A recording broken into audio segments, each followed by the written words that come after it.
Okay, let's dive right into this explainer and become medical sleuths. Today, we're uncovering the brilliant engineering of the human kidney and learning exactly how doctors track down its disorders. We often think of kidneys as just passive filters, but they're not. They're these incredibly dynamic, highly active organs that maintain the delicate chemical balance, literally keeping us alive. So here is our roadmap for today. 1. The ultimate filtration machine. 2. Testing the filters. 3. Decoding protein in urine. 4. When kidneys shut down. 5. The agony of kidney stones. And 6. We'll wrap up by solving a medical mystery. Section 1. The ultimate filtration machine. Let's get into it. First up, let's take a look at the anatomical hardware. Each of your kidneys is packed with about 1 million independent, microscopic filtration units called nephrons. It's amazing. The whole process starts up in the outer layer, the cortex, at Bowman's capsule. From there, it loops deep, deep down into the inner layer, the medulla, before coming all the way back up to the distal tubule. Honestly, it is an absolute masterpiece of biological plumbing. But how does this intricate plumbing actually create urine?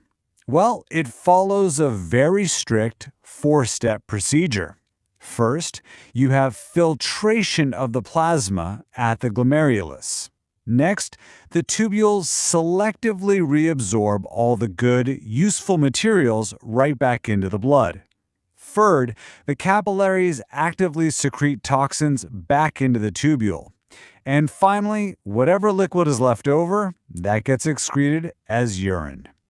If you look at the directional arrows here, they show exactly how water, solutes, and toxins move back and forth between the red capillary and the yellow tubule.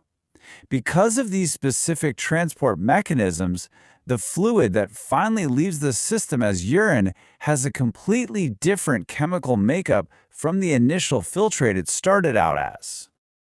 All right, Section 2. Testing the filters. So how do we actually know if these microscopic filters are doing their job? Because if they fail, we totally lose our ability to compensate for changes in body volume and acid-base balance. We literally have to test both sides of the system. On one side, we test the glomerulus using markers like clearance or glomerular filtration rate. And on the other side, we test the tubules using osmolality measurements or fluid deprivation test, just to see if they are properly concentrating the urine.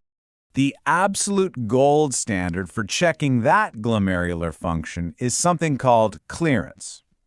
Basically, by measuring how fast a substance like inulin clears the blood, which averages about 125 milliliters per minute, by the way, we get a highly accurate estimate of the glomerular filtration rate, or GFR.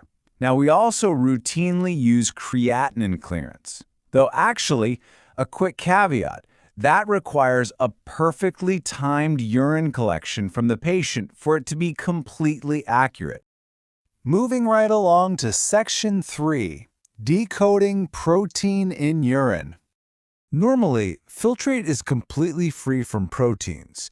So what does it mean when we suddenly find some? Well, a healthy person loses a tiny, virtually undetectable amount of protein in 24 hours. But when we hit that clinical threshold and detect over 250 milligrams, we've got a problem. This gives us 3 prime suspects: prerenal causes like heart failure, renal causes like glomerulonephritis, or postrenal causes like lower tract infections. And in severe renal cases, like nephrotic syndrome, the body can dump up to a staggering 20 grams of protein a day. We can break down this crime scene even further into types like glomerular, tubular, or overflow proteinuria. Now, it's absolutely vital to rule out transient issues first. Things caused by intense physical exertion or maybe a fever. But if that protein leak is persistent and severe, it can actually exceed the body's entire capacity to synthesize new proteins, and that results in a really dangerous depletion. Section 4. When kidneys shut down. What happens when the whole system just crashes and that vital filtration completely stops? We're generally looking at two distinct timelines of destruction here. Acute failure is this abrupt, rapid spike in blood toxins over a matter of hours or days. And the thing is, it might actually be reversible. Chronic failure, on the other hand, is the progressive, irreversible destruction of kidney tissue. And because that tissue is lost, patients suffer from a lack of erythropoietin, which leads to severe, long-term complications like anemia, metabolic acidosis, and dyslipidemia.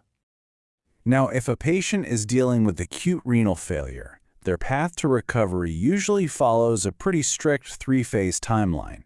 It starts with a really dangerous oliguric phase, where urine output drops dramatically and potassium builds up in the blood. After that, they transition to the diuretic phase, where urine volume increases, but waste clearance is still pretty impaired. Finally, they hit the recovery phase, where the GFR improves and those soaring toxin levels slowly start to normalize. Section 5. The agony of kidney stones. Let's talk about another incredibly painful breakdown of the system, the formation of renal calculi, or kidney stones. These crystals are made of metabolic products that are normally found in the filtrate anyway, but they form a perfect storm under certain conditions. We're talking low fluid intake causing a high concentration of solutes, bacterial infections that alter the urine's pH, urinary stagnation, or just a lack of natural inhibitors like citrate that usually stop these crystals from growing in the first place. When we actually break down what these stones are made of, the numbers are pretty fascinating. A massive 80% are calcium-based, which is often related to diet or hyperparathyroidism. 10% are struvite, usually tied to urinary tract infections.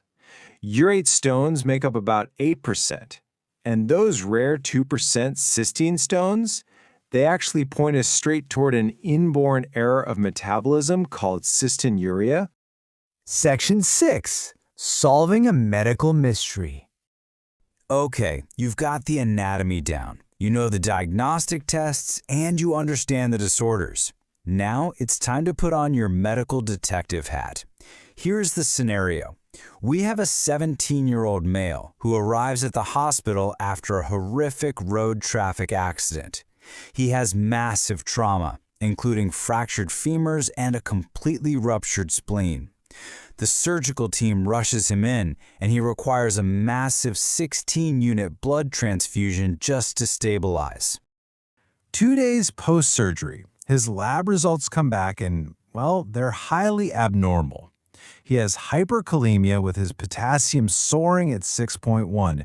His urea is massively elevated to 20.9 and his creatinine has spiked up to 190. On top of that, his bicarbonate is exceptionally low at 17, which points to a really dangerous metabolic acidosis. But perhaps most alarmingly, his urine output is a mere 10 milliliters per hour, severe oliguria. So look closely at this evidence. We have severe oliguria, hyperkalemia, and a clear metabolic acidosis because his body can't excrete hydrogen ions. And crucially, we have that history of massive physical trauma and severe blood loss. So what exactly is happening to this young man's kidneys right now? Let's piece it together. The diagnosis here is pre-renal acute kidney injury. You see the massive blood loss from his fractured femurs and his ruptured spleen severely depleted his extracellular fluid. This caused a drastic drop in renal perfusion. Essentially, it starved the kidneys of the blood flow they desperately need to function. The filtration machine just abruptly shut down, trapping all those metabolic wastes and potassium right inside his body. Our medical mystery is solved. and our patient's path to recovery is going to depend entirely on the careful, precise management of his fluid volume and electrolytes over the coming days. But as we wrap up this journey through the kidney, it leaves us with a pretty critical question about our own health. You have 2 million of these microscopic, highly sophisticated nephrons filtering, reabsorbing, and keeping your body in perfect